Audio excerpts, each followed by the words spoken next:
Hi, and welcome to Global Student Voices, the podcast that brings you exciting stories and invaluable insights from students, educators, and thought leaders around the world. I'm your host, Coach Martin, with 30 years of experience in international education.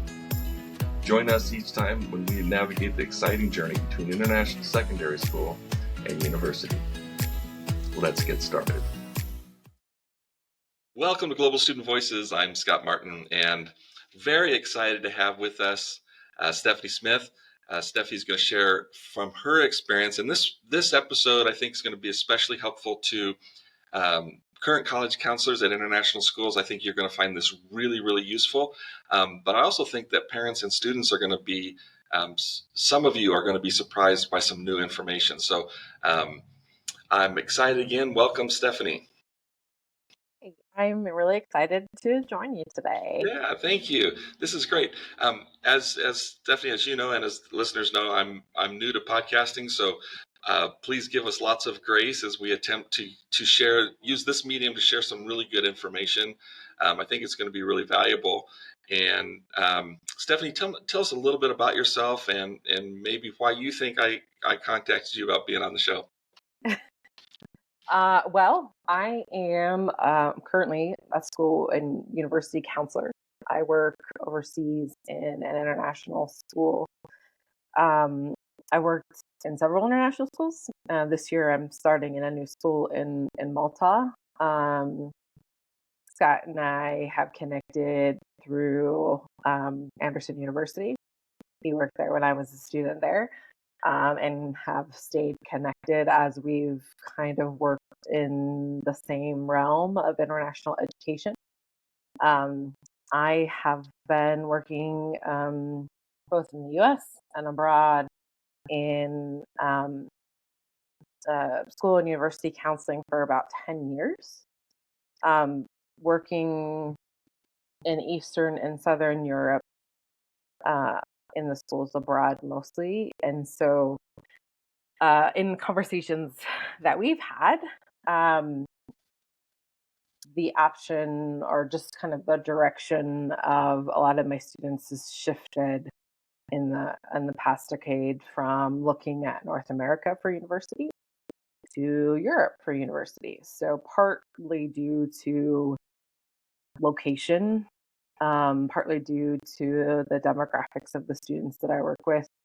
I work in small but pretty diverse international schools, both large American student population, but also EU student population. So the schools by location, Europe is closer.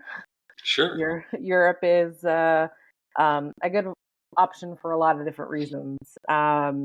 And now having had students go for several years, being able to see the outcomes for those students has also been really cool, rewarding as a counselor too. Yeah, that's awesome. Yeah, when we met and talked earlier, I've had students as well choose Europe. Usually, in my case, they've chosen Europe because it's a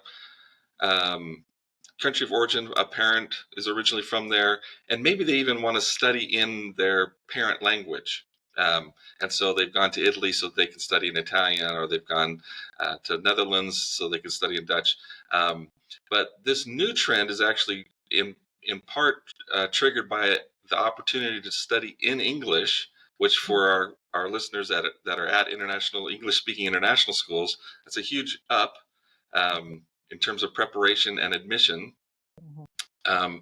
And it's just it brings in a whole new realm of possibilities for students around the world, whether they're currently in the U.S. and want to study a couple of years in Europe. Being able to study in English is a huge up for them.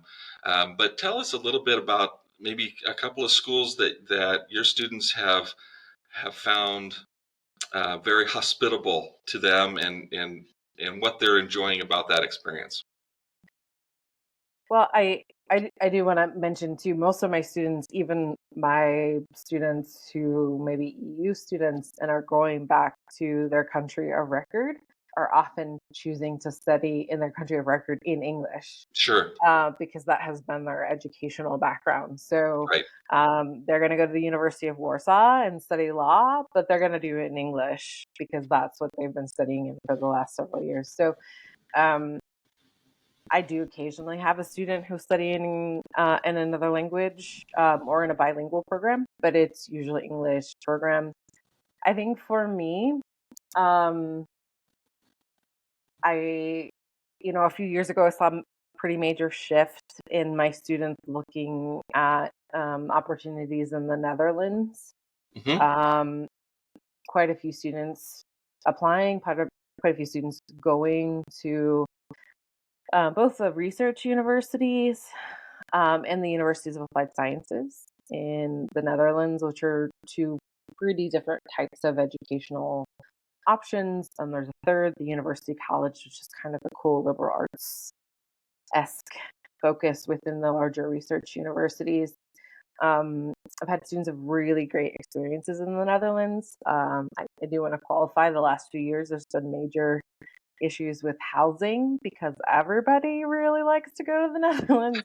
Um, and the Dutch government has been kind of figuring out where they're going to stand moving forward, even conversations about not necessarily stopping doing English programs, but moving away from adding additional ones. So they saw such an influx that there's been a shift. So I think that has actually been interesting to see, as that has been a major change and a shift. So now I have students that maybe they were considering the Netherlands, but now maybe they're going to look at Belgium. Maybe now they're going to look at Denmark.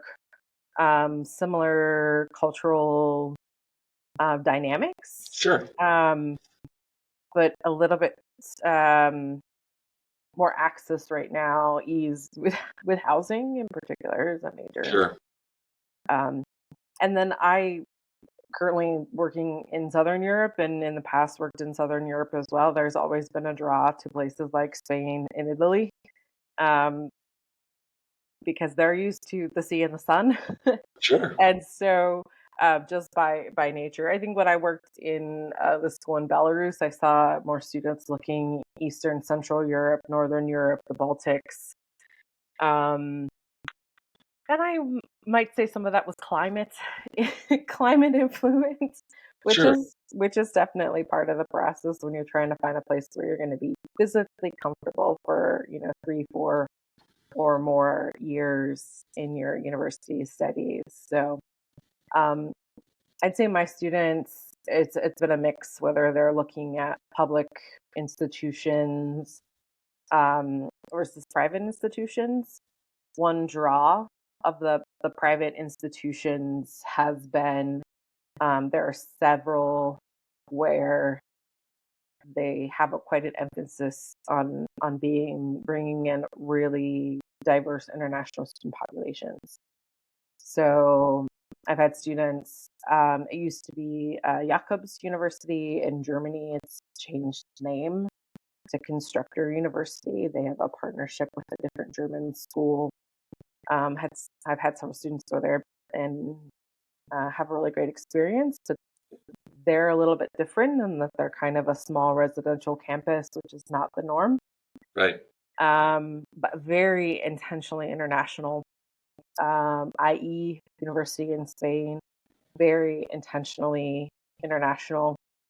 A lot of the American branch campuses, you have some have pretty high numbers of exchange students that might just be there for a semester or a year, but some are also bringing in pretty large numbers of international students to do full programs. So that'd be like St. Louis University in Madrid or Marist in Italy, any of the Webster campuses in Europe. So there's a lot of different options out there. It's actually kind of hard. I'd say for me to pick a few that I've had so many students go, because I work with small student populations, but I would say probably the countries that I have students most interested in um, are the Netherlands, in Spain, in Italy, and I'd say newer countries that are gaining in popularity: Belgium, um, and Czech Republic, and Hungary. Okay. Yeah, very cool. And that I think is a great lesson for anybody listening in. The idea that there's enough variety and enough different situations that when you're working with students and trying to find the right fit, it's not one size fits all. So we're not going to recommend on a podcast, we recommend going to school A because we don't know you, right? I mean, we don't know what the student is interested in studying. We don't know anything about personality, strengths, any of those things. And so I think actually um, you I I set you up badly, but you successfully navigated my bad question, Put and my gave counselor some hat good. on. That's right. No, I think it's really good, and I think that mention of climate and thinking about Europe having a pretty diverse climate set of climate options. Where you can go Northern Europe and get a full range of weather and seasons, or stay in Southern Europe and be more pseudo subtropical um, kind of environment is. I mean, again, Europe is such a relatively small place for somebody like me who grew up in Africa, which is huge. Um, and you think of all these countries in Europe that would fit within a couple of countries in Africa. Um, but to have the range of weather, climate, culture, um, and then, as you mentioned, kind of this philosophical shift in terms of education in Europe, where there have been some intentional uh, what I would describe as educational growth, where where the European schools are beginning to recognize the value of a broader education, of a diverse education, of having diverse um, population learning together, and the value that adds, um, which was responded, as you mentioned, in the Netherlands by such incredible quick growth that they couldn't sustain it. Like now they have to address oops, and I'm currently located across the river from Purdue University, who did the same thing, where they um, were intentional about their diversity growth, and their response was so quick and so fast that they quickly ran out of housing and are now having to reassess their admission. They've become very competitive to get into. I think we'll see the same thing in Netherlands, where if the number of seats remains the same, and doesn't grow, the competition for those seats is going to get more intense, Yeah, as it does at universities everywhere. which has been an interesting part of the conversation because that's not the Dutch approach to higher education. Higher education is meant to be open to everybody. If you meet the requirements, I mean, I have this conversation with students all the time. It's even, the ones who maybe the highly ranked universities, if it's not a selective program, and there are selective programs. It's one of the things that I think that we'll probably see more of switching over to more selective programs in the Dutch system. But if you meet the requirements, you get an offer. You get an offer. Generally, the first year is quite challenging. And you see this in several European national systems where um, you want to go and have a great time, but your academics should be your main focus your first year, or may not be invited back for a second. Um, and you have to be, as far as some of your personality wise, you have to be able to balance independence.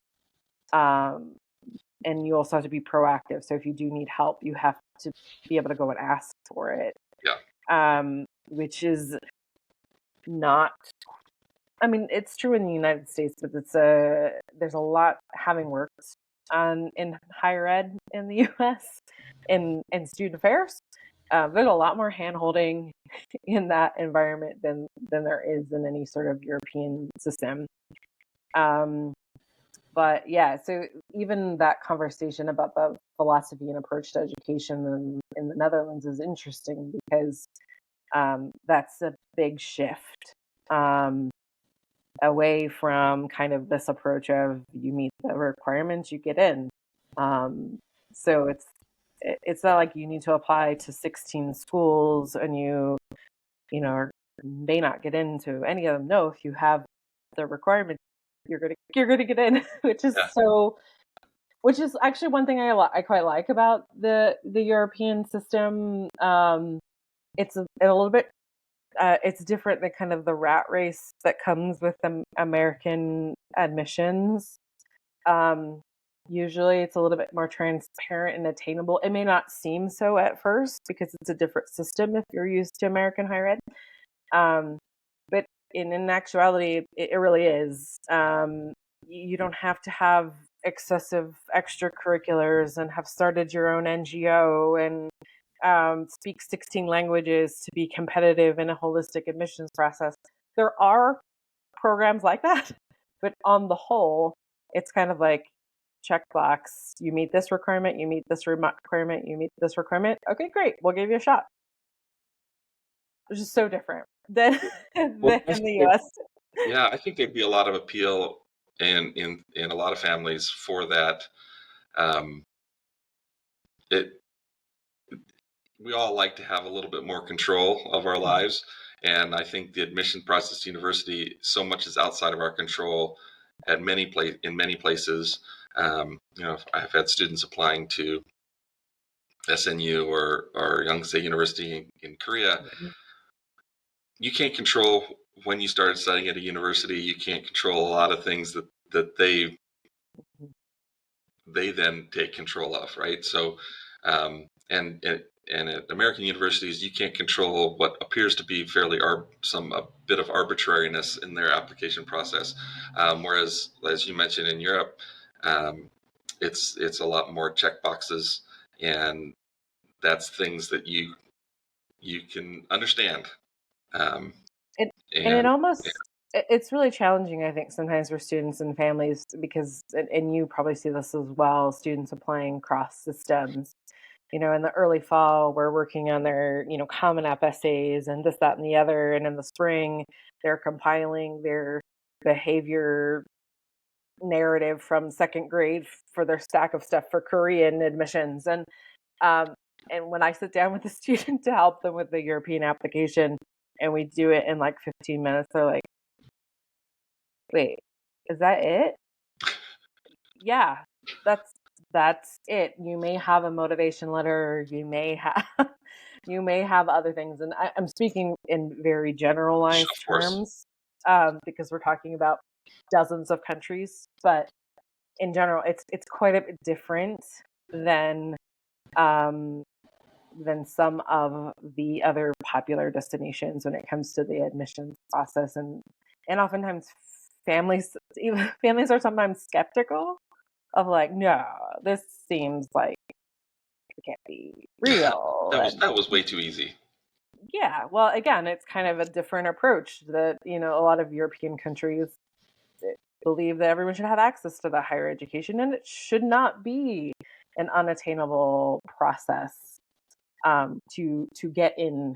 And a lot of European universities, this idea of selective admissions being a quality factor is non-existent. Hmm. So even, there's big global ranking system. I could talk to you about my soapbox about rankings and whatever, how I feel about them. That's another day. But it's really just not part of the culture that like you're a better university because of who you don't let in. Yeah. And so that is very different than many university systems around the world where selectivity is this like notable factor when it comes to the quality of education you're going to receive. Yeah. Yeah, that's interesting. And That's it. I want to have that conversation with students and parents too. It's kind of, I love to see, walk through students in this process when we are having these conversations. You can almost see some of the like pressure drop Mm. from their shoulders.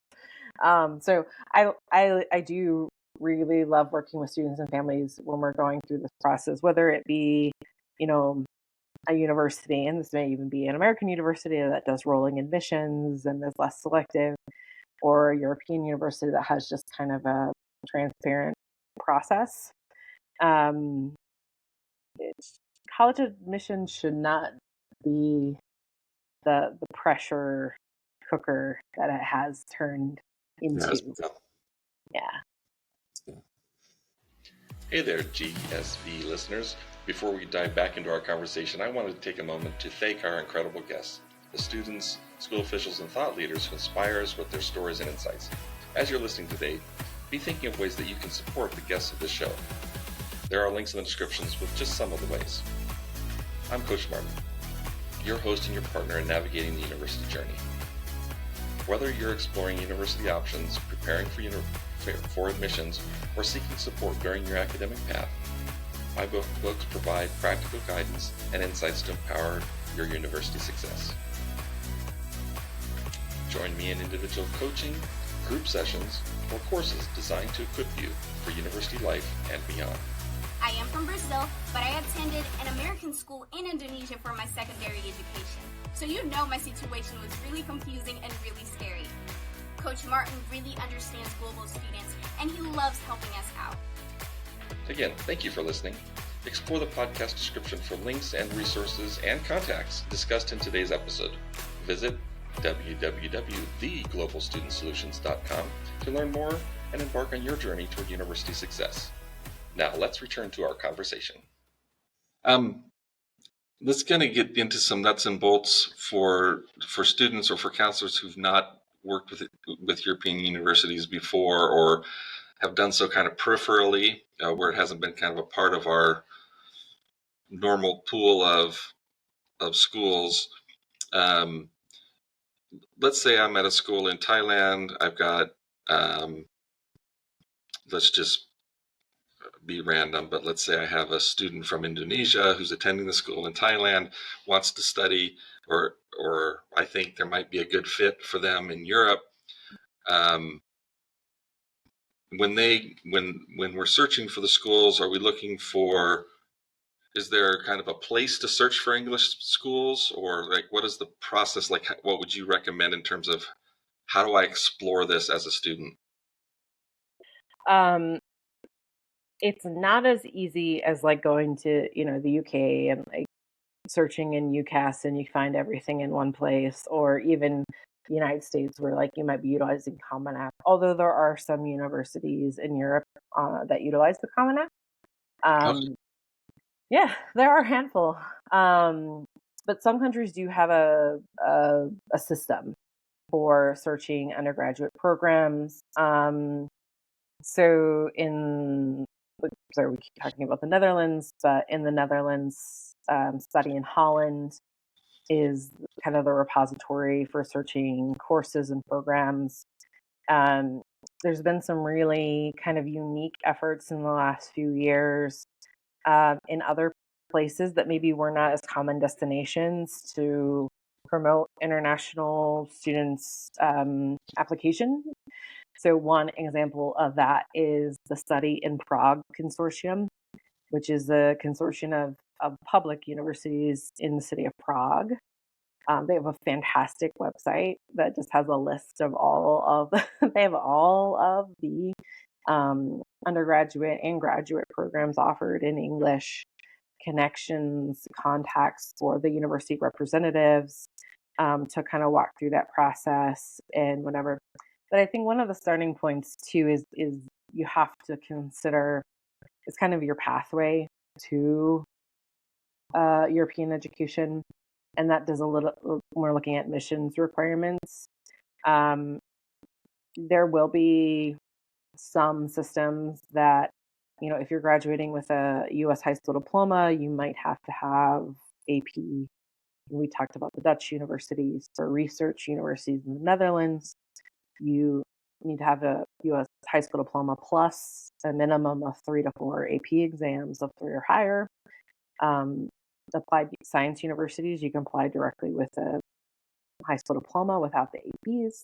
If you're at an IB school, oftentimes you'll see the requirements listed on the website. You might have to dig for it a little bit more.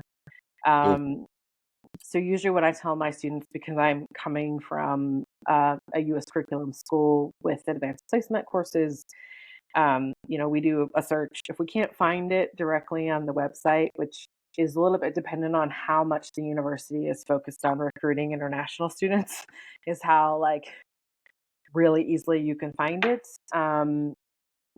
It might be asking Google, Charles University in Prague, entry requirements, U.S. high school diploma.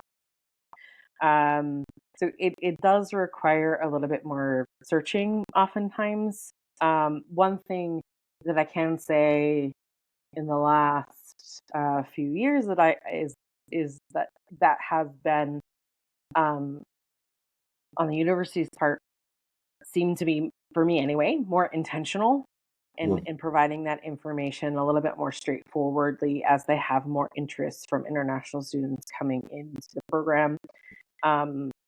Another thing that's kind of used to be uncommon is to have devoted admissions staff for international students. They don't exist. So you might find an international department, international support services that might be able to help. But some of that admission stuff was handled by the faculty, and the faculty was not versed in how to support international students in that process. So it's a bit of a shift.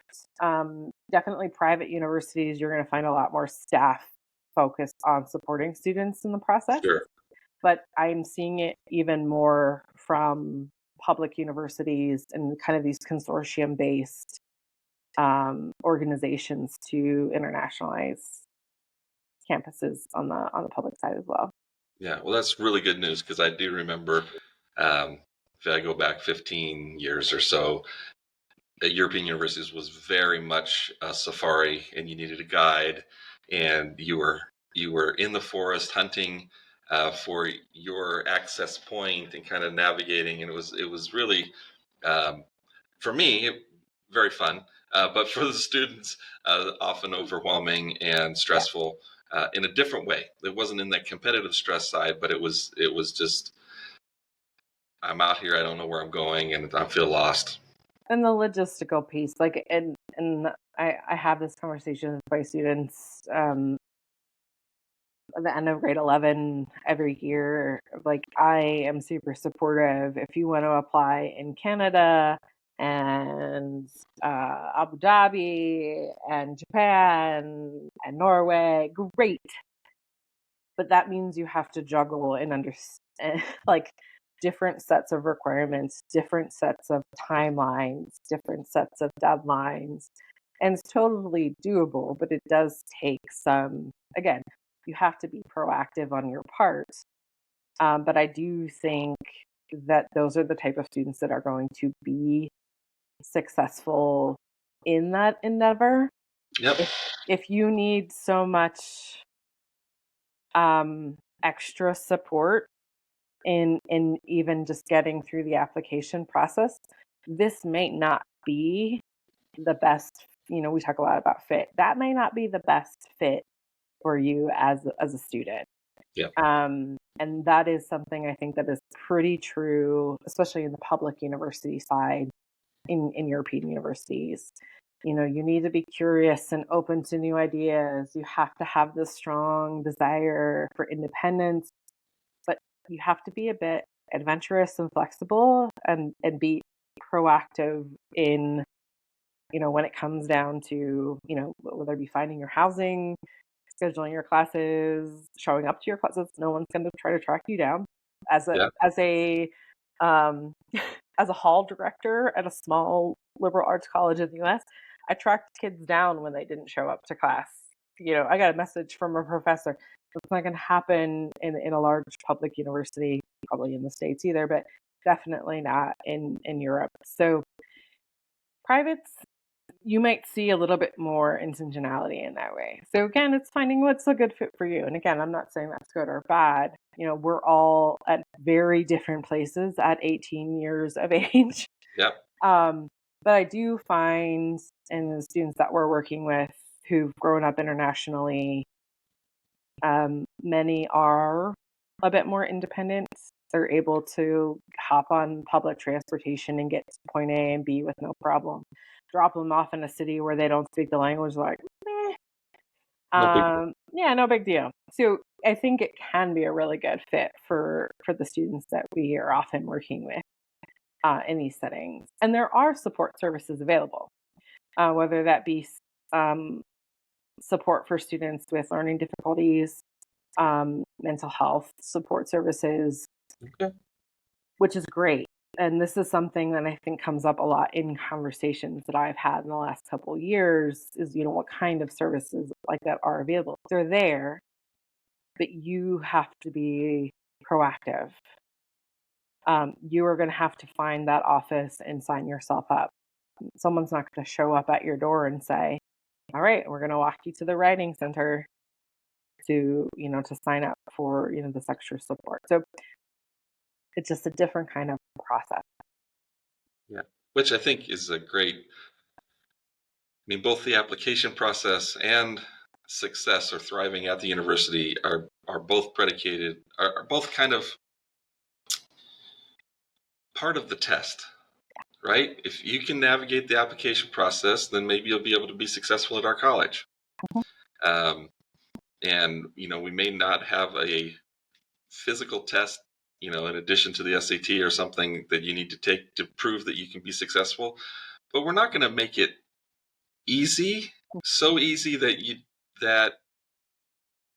you haven't earned it. Mhm. And I think there's something to that process, and there's something to the effort you put into your application that also helps you thrive better.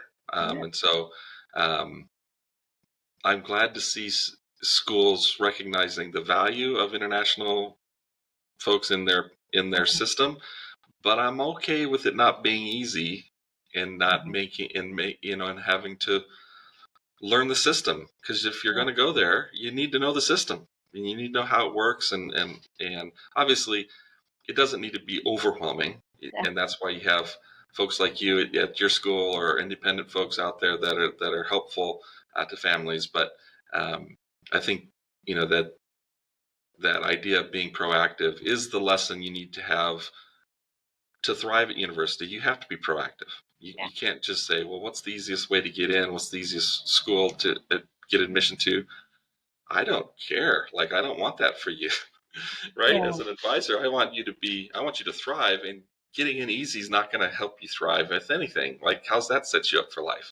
Yeah. Well, and I think too, like, when you kind of also are in that more European educational approach to having easier access, for us being from the outside of understanding the process, it might be a little bit more complicated and until you learn it.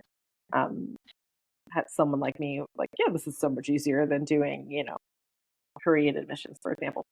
And Right. and but it's not just about getting in, it's also staying in once you're there, which is, again, it's a little bit of a different approach to how higher education works. And there's so many wonderful reasons to consider Europe. The cultural experiences, the international experiences, the career, potential career options, especially in this really global economy. Opportunity, even if you're studying in English, to pick up additional language skills, cross-cultural communication, and not to mention that quite a few European bachelor's degree programs are 3-year programs, so you can finish quicker, move on to your master's quicker, and probably one of the biggest things we haven't talked about is the cost. which I would say, in my experience, two of the main factors my students are considering when it comes to Europe are the cost benefit analysis, the investment of higher education, um, and they're maybe a little bit leery about going so far away from home, which is really different than what it was a few years ago. Um, but even to know, I always like to throw this out there too. If you are an American family, um, that you actually may also be eligible for use of your financial aid in some international universities. A lot of people don't know that. Yeah. But you can actually, if you search U.S. financial aid, it'll take you to the federal aid website. You can pull up a list of universities that do accept federal financial aid. Some this is probably a little more applicable to grants and then loan deferrals later. But you can see where you might be able to utilize that as well, which I think is kind of a cool factor. Again, things that I never knew were possible when I was 17, 18 years old. But very cool. And then, the experience of it. I have students who they're a Czech student. They went to school in Spain. They qualified Erasmus exchanges, which is kind of like the European study abroad. You pay the same amount that you would at your home campus. So I've actually had students who went to college in Spain, did a study abroad in the US for the same price at their Spanish campus, which was a major difference. And so there's some really cool opportunities, and then like just even travel itself. You can hop on a Ryanair flight for €10 and spend the weekend visiting your friend in Berlin or wherever. Yeah. So it's a different type of experience for a certain type of student. It's a great fit, great opportunity. Well, that's a great way to wrap up the conversation. I think is just to say this is, for some students, this should be very near the top of your list for a good fit. Some of the reasons that maybe you were looking at a particular group of schools might be better met by looking at schools in Europe and knowing, this is new information for some people, knowing that there's some programs that are in English in places like Prague and Spain and Italy and Netherlands is going to be very exciting, I think, to some folks. And like you said, we didn't know about it. You didn't know about it when you were at the college search point. It didn't exist when I was at the college search point. It's a shock to some people that universities were even invented at that point, but they were. But I think this is going to be really exciting for some families to know that this is a possibility. Obviously, it's going to require a different kind of exploration for the student and for their guidance counselor and for their support people. But it could be a really cool opportunity. And I certainly have had some students that, had I known about this or had it even existed when I was working with them, I'm going to let myself off the hook and say some of these are new programs. But it certainly would have been a really good fit. And so I'm excited to get this information. We maybe need to talk again, some more specifics as we get into it. But Stephanie, I just want to thank you. Yeah, I just want to thank you so much for being on here. Global students, you should be able to comment and let Stephanie know how much you appreciate her wisdom and her sharing her experience. I do thank you.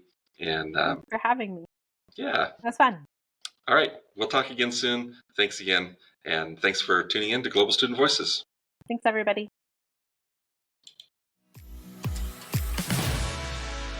Thanks for tuning in to Global Student Voices. We're committed to bringing you the best advice and to share stories from global students and educators. We need your help. Make sure you subscribe, share, rate, and review our podcast. Follow us on social media for more updates, and we'll see you next time. Until then, stay curious and keep exploring.